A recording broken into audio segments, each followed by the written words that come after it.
Hey everyone, this is Chris. Welcome back to the channel. Today we're going to be working on the E46 328i again because we're going to be getting this car ready to flip. So we're going to be doing some mechanical work today, the oil change, the spark plugs, the cabin air filter, going to be cleaning up the engine bay, and just inspecting the bottom end as well, making sure that there's nothing that would keep this car from driving well down the road. Someone needed to go to work with it. So I hope you enjoy these videos with the E46 while we have it. I'm really happy to have it on the channel, and I hope you guys enjoy.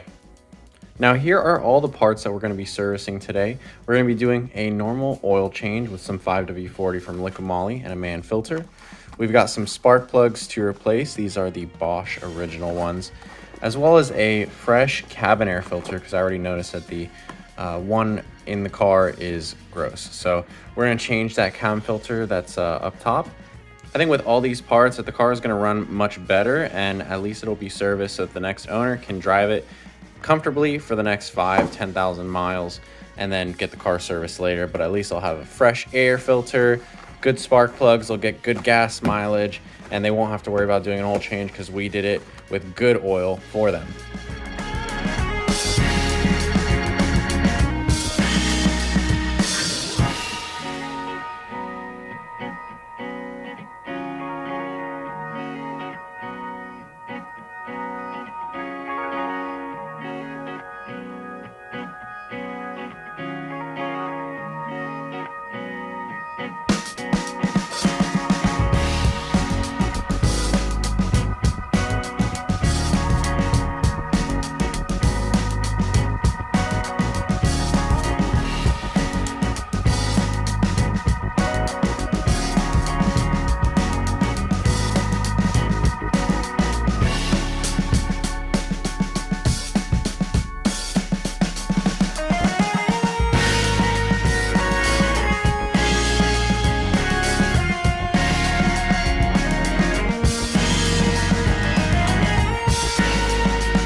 Now, as you can see here, while I'm replacing the spark plugs and I've got all the covers off, I'm also pre-soaking the valve cover, and I might spray a little bit more over the intake manifold in a second just to pre-soak and get that grease all loosened up, because soon we're going to be testing out a new tool that we've got, a steam cleaner that's going to help us clean this engine bay and hopefully the interior too.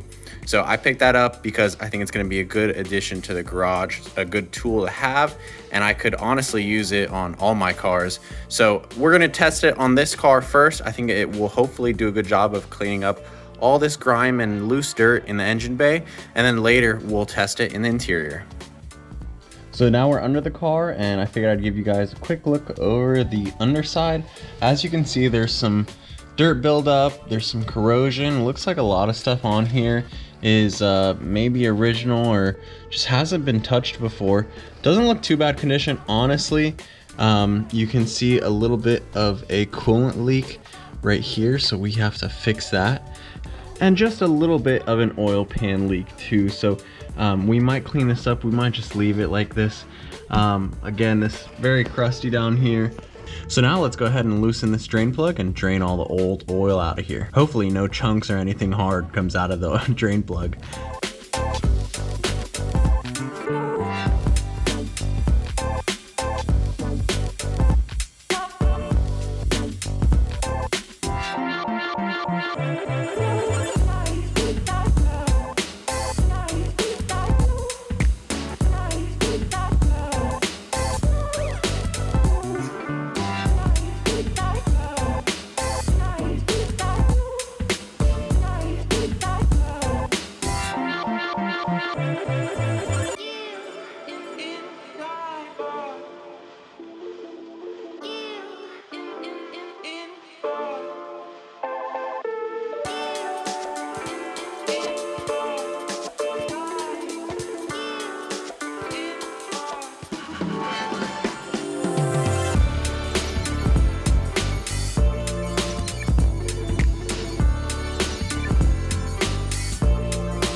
So there you go, the oil change is done, the spark plugs are changed, and we've got our new filter in there too. I went ahead and cleaned the mass airflow sensor because the car has a check engine light that came back just for the mass airflow sensor, so this might have to be replaced, but we tried cleaning it in the meantime. Maybe that'll fix our problem. The next thing that we're going to do is take care of our brake flush. So over here we have the brake fluid reservoir. I'm going to go ahead and show you guys now just how dirty this fluid is. Disgusting brown. I'll put a light on that. So there's the old fluid. You can see it's basically like black. There you go. That shows it really well. And we need to flush all that out. I'm 100% convinced that that is causing our brake seize. And the thing that I'm worried about too is that the car has some ABS lights. I went ahead and cleared them already, and they didn't come back when I put the car at key position 2. So that tells me that there's maybe a pump failure or something in the ABS unit could be clogged. That would be caused by our old fluid. So I'm hoping, fingers crossed, that when we change our fluid out, that the ABS light will not come back on this car and we'll have awesome brakes. So now let's get those wheels zapped off, and then let's take care of our brake flush.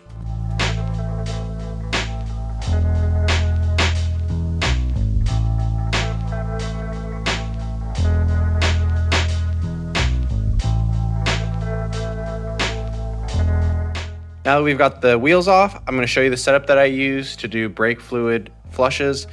So here's the cap as part of the Schwaben kit, and here is the pump. So that cap goes on there and basically provides positive air pressure, pushing the fluid through all the lines. It goes through the ABS unit too, and then out the bottom through the brake calipers. So what I'm gonna do to start is to get all this old fluid out, I'm gonna actually introduce a little bit of air into the system. I'm gonna open one of the bleeders and get all the fluid pushed from here out that way and get it through the car. And then we're gonna introduce some new brake fluid and flush that at all 4 corners really well until only fresh fluid comes out of the bleeder screws. The other thing that we're gonna do with this tool is I noticed the clutch pedal was a little bit lighter and needed some bleeding. So on the drive home, I kept having to pump the clutch in order to get pressure up in order to change into different gears. So I'm pretty sure that the master cylinder or the slave cylinder has air in it.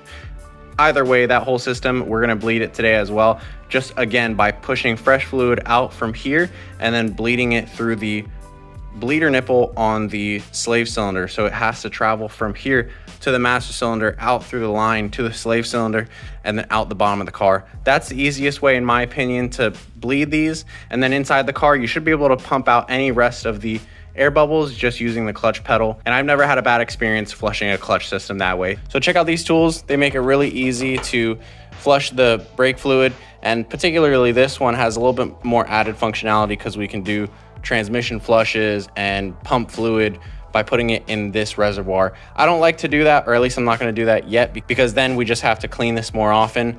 But for now, we're just going to use this and keep refilling the fluid reservoir every time that it gets sort of low, and then use air pressure to push the fluid out.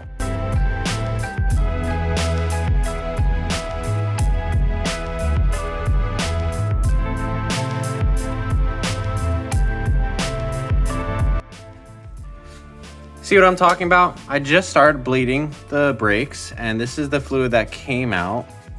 And currently I still have that valve open, but no more fluid is coming out. So what we need to do to break this clog is I'm gonna go inside the car and I'm gonna push the brake pedal down, and that should hopefully break the clog. It's definitely gonna,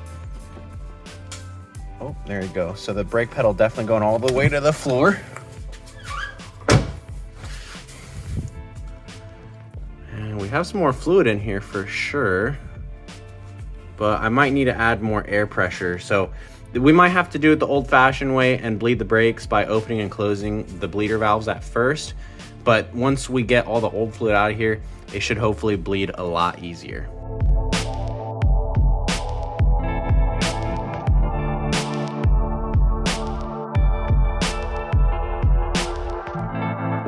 All right, the brake flush is done. We're gonna go ahead and put all the wheels on the car. I'm very happy with the results from the brake flush. In the beginning, the fluid didn't even barely come out of these brake calipers, and now it's coming out really easily from all 4 calipers, and it's coming out clear too, which is the correct color for this stuff. As you saw, the old brake fluid was brown. That's totally bad. If you guys have brown brake fluid in your car, change it immediately, please. You'll have much better braking power. Currently, I have this portable steam cleaner warming up. We're going to use this to clean our engine bay and hopefully some of these pieces on the ground as well. I think it's going to be really nice here in the engine bay. I've seen good results before, and hopefully we can use it in the interior too to clean everything up. All right, so we're all done inside the engine bay. It looks a lot better, very clean. I think you guys would agree. Even on camera, it looks really good. I ended up not using the steam cleaner as much as I thought I was going to. The pressure isn't very high, and so what I was doing instead was I fully soaked the engine bay in degreaser, and then I lightly pressure washed everything to really get all the dirt out. And then I came into some of the tighter spots with the steam cleaner. I try to get into those spots to get some of the excess dirt out, and then came in with a rag and fully dried it off with the rag, and then used air as well to air off some of the areas, get everything dry. So again, this looks really clean in here. I'm really happy with how it came out. So I hope you enjoyed today's episode. In the next one, we're gonna be working on the aesthetic portions of this car. We're gonna be working in the interior. We're gonna make sure the car smells really good inside and hopefully bring some life back to the leather that's in there. And then we're also gonna be painting this hood right here, because I think the car is gonna look a lot better without the lacking clear coat here. It'll help us sell the car for more value. If you enjoyed today's episode, like and comment down below. Let me know what you think I'll be able to sell this car for. It's got 125,000 miles, so it should go for a good penny. And don't worry, I didn't forget about the wagon over here. The valves are still on the way in here, and as soon as we get them, we're gonna pop them in those heads, get the heads to the machine shop, and we'll hopefully have this car running as quick as possible. But for now, I hope you guys have a great day, and we'll see you in the next episode.